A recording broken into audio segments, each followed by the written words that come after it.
उधर टीपू सुल्तान सैयद गफार की शहादत की खबर सुनते ही खुद किला से निकलकर बाहर मार्कागाह में आ गया, जहां अंग्रेजी फौज और मैसूरी फौज के दरमियान शगाफ के दहाने पर खून रेज जंग हो रही थी। मीर सादिक इसी ताक पर था कि सुल्तान किला से बाहर निकले, और जो ही सुल्तान किला से बाहर निकला, मीर सादिक ने अंदर से दरवाजा बंद करवा दिया। किले के अंदर मौजूद सिपाहियों ने मीर सादिक की इस साजिश को भांप लिया। उस वक्त मीर सादिक एक घोड़े पर सवार था और किले से फरार होने की कोशिश कर रहा था। एक सिपाही ने तलवार का वार करके उसे घोड़े से गिरा दिया और फिर मैसूरी सिपाहियों के एक टोले ने उसे पीट पीट कर कत्ल कर दिया। उसकी लाश अगले 3 दिन तक बेगोरो कफन सड़ती रही, और जब मिली तो कोई करीब आने को तैयार न था, फिर उसे वहीं दबा दिया गया। लोग आज भी उसकी कब्र पर जूते मारते हैं। सुल्तान किले के बाहर शगाफ के पास अपने वफादारों के साथ मैदान में मौजूद था। सुल्तान को दरमियान पाकर सिपाही जोश में आ गए और इस बेजिगरी से लड़े कि दुश्मन को शगाफ से पीछे धकेल दिया, लेकिन ऐन उसी वक्त पूर्णिया ने तनख्वाहें तकसीम करने का ऐलान कर दिया और बहुत से सिपाही तनख्वाह की वसूली के लिए शगाफ से हट गए। अब रास्ता साफ था।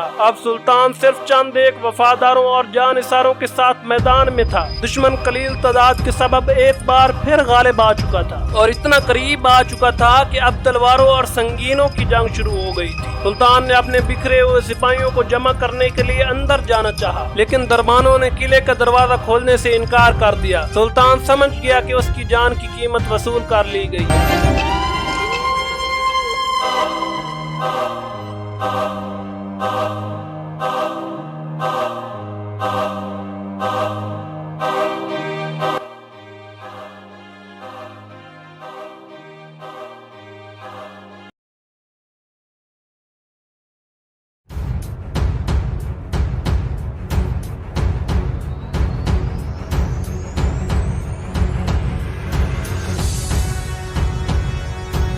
टीपू ने अपने जर्नैल और लश्करी मशरकी मुहाज पर भी जनरल हैरिस का रास्ता रोकने के लिए भेजे थे, लेकिन उन्होंने अंग्रेजी फौज पर हमला करने की ज़ामत ही न की। इलाकाई और गैर मुल्की दोनों किस्म के गैर जानिबदार मुर्खीन ने लिखा है कि जब लश्कर में मौजूद सिपाहियों ने शक व शुबहात का इजहार किया तो सुल्तान के जर्नैलों ने ये मौक़िफ़ अख्तियार किया। ये तो सुल्तान की जंगी हिकमत अमली है कि दुश्मन को पेश कदमी से थका कर मारा जाए। वो तो सुल्तान की हदायत पर अमल कर रहे हैं, लेकिन हकीकत में सब चुके थे और सुल्तान के लम्हा लम्हा की खबर मीर सादिक पूर्णिया और मीर मोइनुद्दीन की वसातत से अंग्रेजों को पहुंच रही थी। ये लोग चूंकि सल्तनत के अहम ओहदों पर फैज थे, इसलिए कई बड़े बड़े जर्नैलों को भी खरीद कर अपने साथ मिला चुके थे। ये लोग हर मुमकिन कोशिश कर रहे थे कि अंग्रेज लश्कर बिना लड़े सरंगापटम पहुंच जाए, और वो इस कोशिश में कामयाब भी हो चुके थे। किला की दीवारें 3 इतराफ से बरसने वाले लोहे की गोलों को बर्दाश्त कर रही थी, मगर कब तक? सुल्तान भी समझ चुका था कि गद्दारान सल्तनत अपना काम कर चुके हैं। सुल्तान ने आखिरकार सालों से मुलाजमत करने वाले फ्रांसीसी अफसरान को बुलाया और मशवरा तलब किया कि ऐसे हालात में क्या किया जाए। इन फ्रांसीसी अफसरान ने मशवरा दिया कि हालात का तकाजा है कि सुल्तान सल्तनत का तमाम खजाना, हरम सरा की खवातीन और दूसरी कीमती अशिया के साथ 10,000 सवार और 5,000 प्यादों की मौजूदगी में रात की तारीकी से फायदा उठाते हुए किला चतलदरग की तरफ निकल जाए।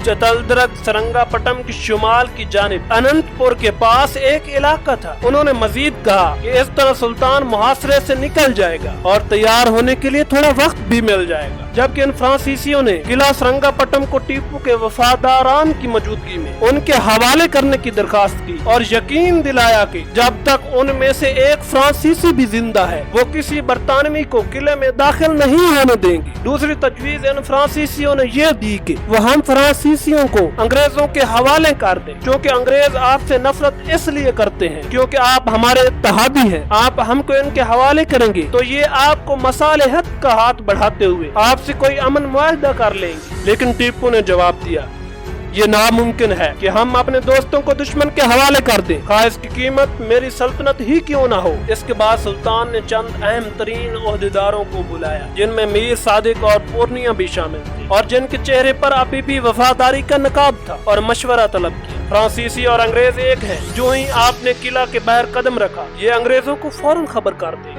मीर सादिक और पूर्णिया ने यक जबान होकर जवाब दिया, اس کے بعد سلطان نے انگریزوں کو صلح کے لیے پیغام بھجوایا۔ جواباً ایسی ذلت امیز شرائط پیش کی گئی جو ٹیپو سلطان کے لیے ناقابل قبول تھی۔ وہ شرائط یہ تھی: سلطنت خداداد کا مزید نصف حصہ کمپنی بہادر کے حوالے کر دیا جائے، 20 لاکھ پاؤنڈ توان جنگ ادا کیے جائیں، سلطان اپنے 4 بیٹے 4 معتمد امیر بطور یرغمال کمپنی کے سپرد کرے، سلطان کمپنی کا باج گزار بن جائے۔ شرائط پر غور کرنے کے لیے صرف 24 گھنٹے کی مہلت دی۔ سلطان ان شرائط کی سختی اور بے انصافی پر بہت نالاں ہوا۔ اس نے فیصلہ کیا کہ وہ ایک سپاہی کی طرح لڑتا ہوا میدان جنگ میں مارا جائے گا، بجائے اس کے کہ وہ ان کافروں کے رحم و کرم پر اپنے آپ کو چھوڑ دے اور دوسرے وظیفہ خار نوابوں اور راجوں کی طرح زندگی بسر کرے۔ سلطان نے ارادہ کیا کہ وہ سلطنت کے خزانے، قیمتی اشیاء اور حرم کو چتل درگ روانہ کرے گا، اور سلطان کے حکم پر سامان اونٹوں پر لاد بھی دیا گیا اور زنانہ سواریوں کے لیے تیز رفتار بیلوں کا انتظام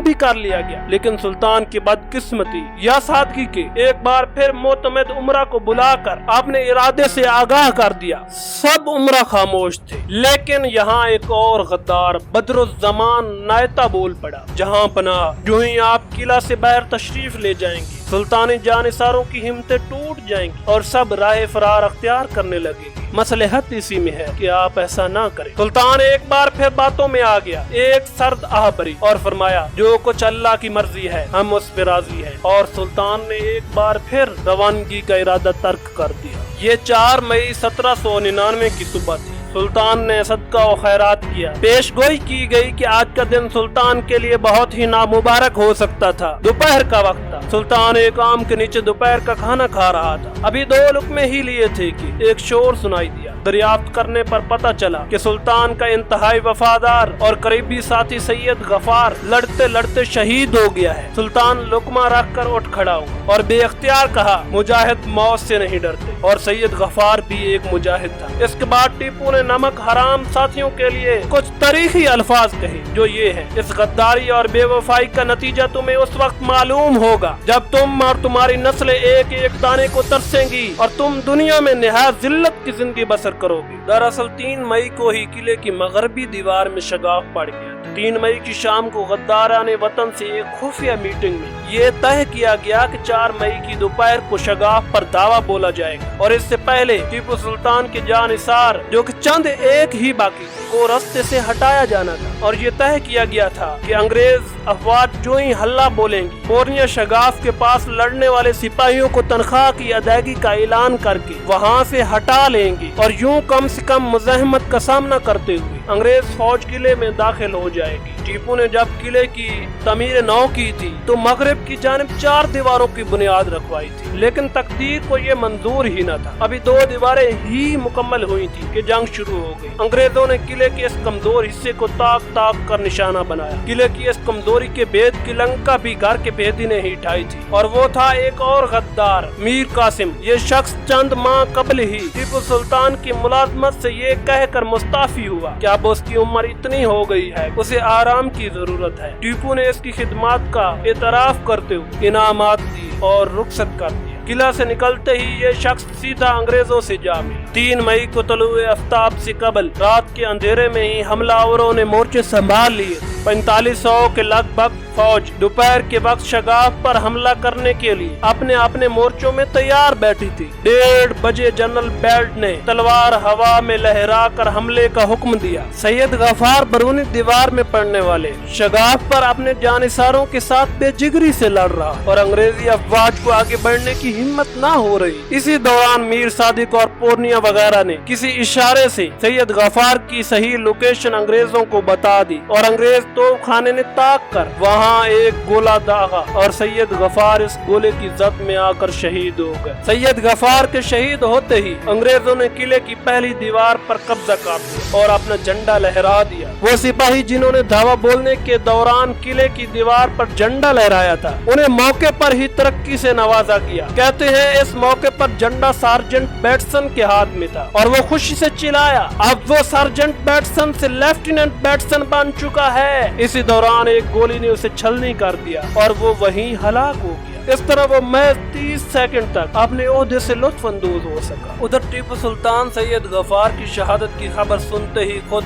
किला से निकलकर बाहर मरकगाह में आ गया, जहां अंग्रेजी फौज और मैसूरी फौज के दरमियान शगाफ के दहाने पर खून रेज जंग हो रही थी। मीर सादिक इसी ताक पर था कि सुल्तान किला से बाहर निकले, और जो ही सुल्तान किला से बाहर निकला, मीर सादिक ने अंदर से दरवाजा बंद करवा दिया। किले के अंदर मौजूद सिपाहियों ने मीर सादिक की इस साजिश को भांप लिया। उस वक्त मीर सादिक एक घोड़े पर सवार था और किले से फरार होने की कोशिश कर रहा था। एक सिपाही ने तलवार का वार करके उसे घोड़े से गिरा दिया और फिर मैसूरी सिपाहियों के एक टोले ने उसे पीट पीट कर कत्ल कर दिया। उसकी लाश अगले 3 दिन तक बेगोरो कफन सड़ती रही, और जब मिली तो कोई करीब आने को तैयार न था। फिर उसे वहीं दबा दिया गया। लोग आज भी उसकी कब्र पर जूते मारते हैं। सुल्तान किले के बाहर शगाफ के पास अपने वफादारों के साथ मैदान में मौजूद था। सुल्तान को दरमियान पाकर सिपाही जोश में आ गए और इस बेजिगरी से लड़े कि दुश्मन को शगाफ से पीछे धकेल दिया। लेकिन ऐन उसी वक्त पूर्णिया ने तनख्वाहें तकसीम करने का ऐलान कर दिया और बहुत से सिपाही तनख्वाह की वसूली के लिए शगाफ से हट गए। अब रास्ता साफ था। अब सुल्तान सिर्फ चंद एक वफादारों और जानिसारों के साथ मैदान में था। दुश्मन कलील तादाद के सबब एक बार फिर गालिब आ चुका था और इतना करीब आ चुका था कि अब तलवारों और संगीनों की जंग शुरू हो गई थी। सुल्तान ने अपने बिखरे हुए सिपाहियों को जमा करने के लिए अंदर जाना चाहा, लेकिन दरबानों ने किले का दरवाजा खोलने से इनकार कर दिया। सुल्तान समझ गया कि उसकी जान की कीमत वसूल कर ली गई है। सुल्तान पीछे हटा और मुआविन से बंदूक लेकर एक आम सिपाही की तरह लड़ने लगा। अगले लम्हे 3-4 अंग्रेज सिपाही सुल्तान की बंदूक की जद में आकर ढेर हो चुके थे और सुल्तान को भी 2 जख्म आ चुके थे। अब तीसरी गोली सुल्तान को सीने पर बाएं जाने में आकर लगती है और सुल्तान जमीन पर गिर जाता है। अंग्रेज सिपाही और फौजी सुल्तान को कोई आम सिपा सलार समझ रहे थे। वो नहीं जानते थे कि यही वो शेर मैसूर है जिसने उनकी नींद हराम की हुई है, वरना वो उसे गिरफ्तार करते और बड़े बड़े इनाम और तरक्कियां पाते। सुल्तान जमीन पर गिरा हुआ था और उसके जख्मों से खून बह रहा।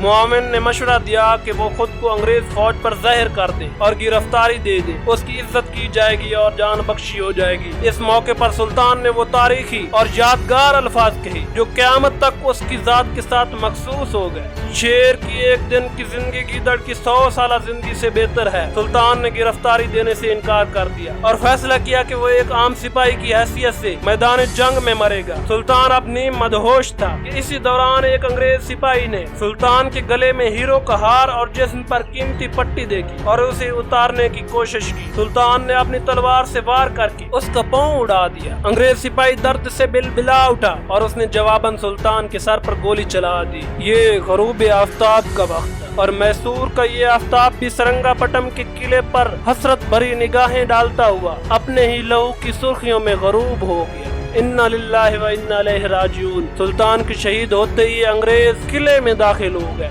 लूट मार और कत्ल व गारत शुरू हो गई। बचे खुचे मैसूरी लश्करी भाग रहे थे और अंग्रेज फौज उन पर पीछे से गोलियां चला रही। अब सुल्तान की तलाश शुरू हुई। अंग्रेज अफसरान जो कि समझ रहे थे कि सुल्तान जिंदा है और महल में कहीं छुप के बैठा है, ने महल की तलाशी ली, मगर सुल्तान ना मिला। आखिरकार किसी ने बताया कि सुल्तान को आखिरी बार किले के बाहर दरवाजे के पास देखा गया था। दरवाजे के पास लाशों के ढेर लगे हुए थे। 12,000 मैसूरी यहाँ गद्दारों की गद्दारी की भीड़ चढ़ चुके थे और सुल्तान की लाश भी इन्हीं लाशों में दब गई थी। हाथों में मशअले थामे अंग्रेज अफसरान इन लाशों में से अब टीपू को तलाश कर रहे थे। एक तरफ से आवाज आई, आज हिंदुस्तान हमारा है। ये जनरल हैरिस था जिसे टीपू सुल्तान की लाश मिल गई थी। सुल्तान के जिस्म को लाशों के ढेर से खींच कर निकाला गया।